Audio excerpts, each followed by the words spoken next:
তো আর আমার মনে হয় না যে এটা দলীয় কথাটার মধ্যে হলো যে একটা গোষ্ঠী যদি সরকার কক্ষিগত করে রেখে দেয় তাইলে দলীয় হবে, আর যদি সেটা না থাকে তাইলে এর আগেও তো হয় না এরকম।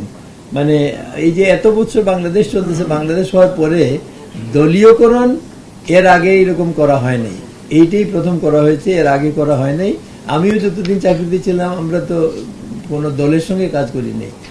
তো এটা এই ধারাটা যেটা হয়েছিল এটা 15 বছরের একটা এটা আমার মনে হয় না ভবিষ্যতে থাকবে। তো আমার অভিমত সেটা, আমি মনে করছি যে এটা হবে না। না না,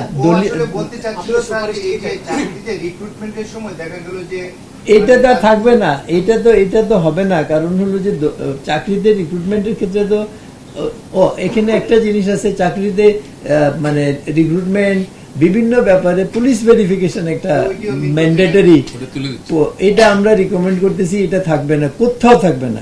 আপনি নাগরিক পাসপোর্ট নেবেন, আপনার নাগরিক অধিকার, আপনাকে পুলিশ ভেরিফিকেশন কেন বলতে?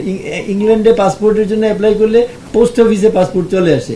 Y I am a citizen. এখন আমি পাসপোর্ট, আরেকটা জিনিস হলো, এটা অবশ্য আমাদের কমিশনের কিছু না, বাট আমার সবসময় অ্যাটিটিউড হইলো যে খারাপ কোনো লোক যদি দেশে আসে তো তারে ঢুকতে না দেওয়ার কারণ কি, বরং আমার ভিতরে আসলো আমার সুবিধা হলো। আর কেউ যদি বাইরে যেতে চায়, গুড রিটেন্স অফ ব্যাড রাবিশ, চলে গেল, তো অসুবিধা কি? এই যে আমরা যে এয়ারপোর্টে যেগুলো করা হয়, এগুলো আমি মনে করি এটা total wastage of time and unnecessary. একটা খারাপ লোক যদি ঢুকে আসে খুব ভালো, এখন তার বিরুদ্ধে আমার কোনো অ্যাকশন নিতে হলে আমি নিতে পারবো। আর সে যদি চলে যায় তো গুড রিটেন্স অফ ব্যাড রাবিশ, আমার অসুবিধা কি? কিন্তু এইটা না করে এই পুলিশ ভেরিফিকেশন, এটা সেটা, এয়ারপোর্টে আটকাই দেওয়া, ফ্লাইটে উঠতে দেওয়া না দেওয়া, কে করে এটা? এই যে অদৃশ্য শক্তি, এগুলা আমরা মনে করি, আমার পার্সোনাল ভিউগুলা, যে I feel that this should not be there. Why should anyone, it is a citizen's right to get a passport. প্রত্যেক সিটিজেনের, নাগরিকের অধিকার আছে পাসপোর্ট পাওয়ার।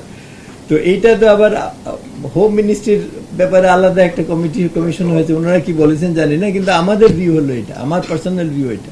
আমি একটা স্পেসিফিক কেস বলি, ডক্টর কামাল সিদ্দিকীর নাম আপনারা অনেকেই শুনেছেন, আমাদের কলিগ। তো ডক্টর কামাল সিদ্দিকী কনভোকেশন, ঢাকা ইউনিভার্সিটির কনভোকেশন বানচাল হয়েছিল, সেখানে মোনেম খানকে জুতা ছুঁড়ে মেরেছিল, ইট ওয়াজ রেকর্ডেড। তো সে যখন পরীক্ষা দিয়ে সিভিল সার্ভিস পেল, তখন সবাই মিলে বলেছে যে আমাদের ইস্ট পাকিস্তানে এটা কোটা চলে যাবে যদি ওকে না নেওয়া হয়। সেই মোনেম খানই কিন্তু তাকে পুলিশ ক্লিয়ারেন্স দিয়েছিলেন যাওয়ার জন্য, to join the service. I hope Kamal Siddique will not mind আমি এটা বলেছি। ব্রেকফাস্ট, টিফিন কিংবা স্ন্যাক টাইমে মজাদার আয়োজন মানে অল টাইম ব্রেড।